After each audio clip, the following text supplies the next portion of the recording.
Gary Peterson here. Today we're going to look at a forehand boast.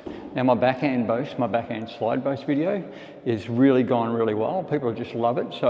And the forehand is a fair bit different. So I just wanted to do a forehand boast video and show you just the differences and the intricacies of into what makes a forehand boast so good. Now I've got a system that works really well, and the last thing we're going to do is just push our racket towards the side wall.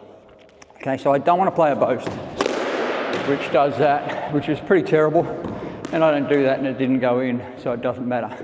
What we do is we actually slide our racket down the floorboard. So it's a pendulum swing. A pendulum swing is a swing which goes down the floorboard, so it cuts down here and cuts out there.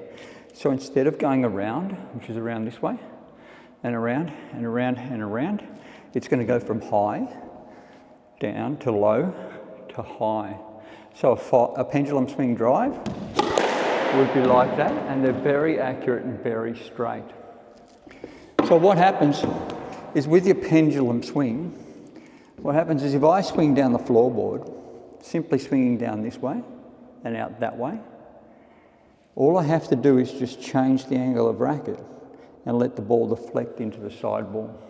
So we're actually going to deflect the boast rather than actually hit it into the side wall. So I tell people often that I don't hit the ball into the side wall when I play a boast. Well, I don't. I actually just deflect the ball into the side wall. So if I swing down here like this, and I keep my swing going, I drop the ball. That is a magnificent boast. It's just above the tin. The ball has died, and it's just gone really, really well. Now, it's a pretty phenomenal thing, because what that means is you can be really close. If I'm really close, I can get a ball out and I didn't even hit the side wall. So it goes really, really, really well. Now I had a video on YouTube which is called The Impossible Boast, and I've just recently taken off because the quality wasn't that good. In other words, the quality of the pixels and everything wasn't fantastic. But I'll just replicate it now for you. It's called The Impossible Boast because I put the ball on the wall with my finger, and then I let my finger go and it just comes off. And it comes down, not off, and then I've got to try and play a boast. So from here, I'm going to see how I go. Here, and there it goes. All right, so that just went in. It wasn't the world's best boast, but it just snuck in there, and it came out. I'll give it one more go just quickly. Fingers on the wall, there, and it just comes off. All right, so what the whole aim of that, and the reason I show you that, is simply to prove the fact that I'm not smashing my racket that way into the side wall to go and hit the boast in. All right? All I'm literally doing is coming through here, and the way that impossible boast works is I've just got to squash the ball into the side wall and then it'll bounce out. That's why it doesn't go across too far. It's because I can't squash it too hard, and my racket will just deflect off the wall. So that's the other good thing about this, is with this boast is you won't break rackets. Simply because I'm deflecting. I'm just deflecting it through. So that shouldn't break a racket, hopefully.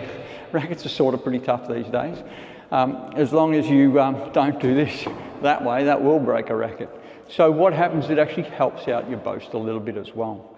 So the whole deal of that is the fact to show you that the ball's ever so slightly. So if I bring the ball out this far, so it's literally I've got my fingers on the wall and the ball is there.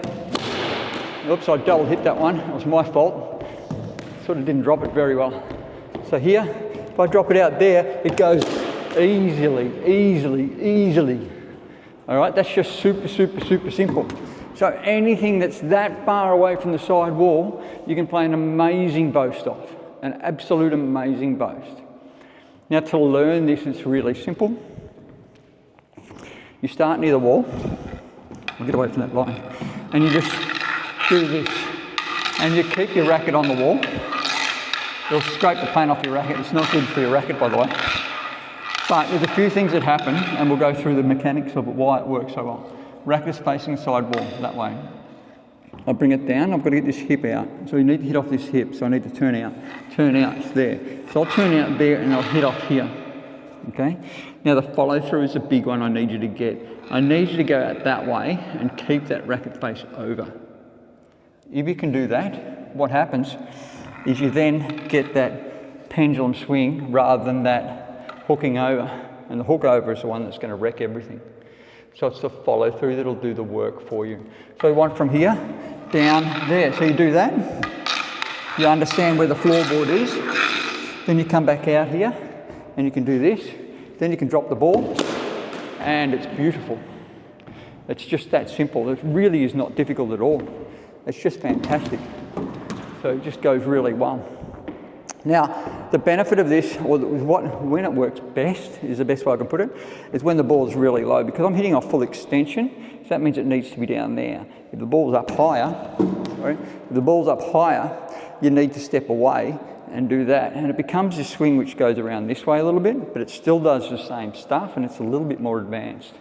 So that one up there, we'll cut out that way. I didn't bounce it very well. So if the ball's higher, it makes it harder to do. So if the ball's higher there, I'll cut it across and it will work. But if I take the ball from low down here, that goes really well. So if you want to play a boast, you'll play it off a low set or off a ball, which you can attack when it's in a very low position to the floor. And then it becomes really quite good to boast in a way, if your opponent is back a little bit and everything like that as well, of course. All right, so the slide boast is unbelievable. It doesn't matter if it's front foot, it doesn't matter if it's back foot, it doesn't matter a little bit about the height. As I said about that cut that way or cut down. There's other things you can do with a boast which can actually enhance it and stuff as well, but that's for another video. But for the most of it, we just want to understand the critical component, the big thing that you learn from this, the biggest thing you're going to learn, is that you swing this way, down the floorboard. So I'm swinging down the floorboard and I open the racket face. And that's all I have to have happen. So from there, there, here, there it is, beautiful boast. And what happens is you're after 2 bounces on the floor before the second side ball. So don't go for the boast nick with these. A slide boast, you don't go for the boast nick. A slide boast is your working boast, and that becomes your 2 bounces on the floor, which is the hardest one to get back. The one that goes into the nick, that's not the slide boast. The one that goes into the nick, you've got to pretty much go in here and just pummel it in and really hit it fat. And therefore you get the feel and the control and the understanding of where it goes. And yes, you can hook around a little bit on that one.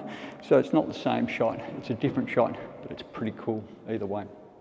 All right, so there's your slide boast. Slide boast will work really well up here, there, it'll slide out beautifully. So I didn't hit it into the side wall, all I did was just run my racket through. If it goes back there, I can go back foot, slide it out. Hopefully if I get it in, I was down because I didn't get onto it too well. The ball's nice and cold. Back here, right back there, take it low, and wow. All I had to do was control the height more than anything, and I got the quality. So it's about where you strike the ball more than anything almost. It needs to be on full extension, and it needs to be really low. So the back foot one there, I just waited, there, and then it goes great again. It's just unreal. And what you're doing by taking it really low is you're taking out one of the variables, the variable of the starting position on the height, to get that right. So you've always got the ball down this high and you always swing down the floorboard, there's 2 variables covered off, and therefore your consistency will start to go through the roof. So there you go, forehand, slide, boast. Unreal shot. It's just seriously good. The other benefit of this boast is it goes to your opponent's backhand side. So you should have a good forehand boast. You should have a magnificent forehand boast. And the other thing that helps your forehand boast is that you're so powerful from the forehand side that you can just push the ball down the wall really strong and really fast off a power hit. So they have to cover this. They have to cover this area because it's just such a powerful area to be in. And that's the other one.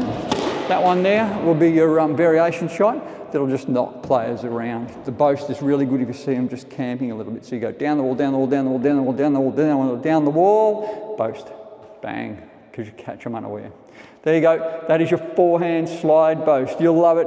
Down the floorboard, open the racket face to deflect the ball off the side wall, and it will go magnificent. 2 bounces before the second side wall, and keep it nice and low, and you'll just never look back. You will never hit another boast a different way. This is just a magnificent thing. And I, from now on, call boast slide boast rather than just boast. So to get that terminology means you're just sliding the ball off the side wall, and that's the awesome boast. It's just fantastic.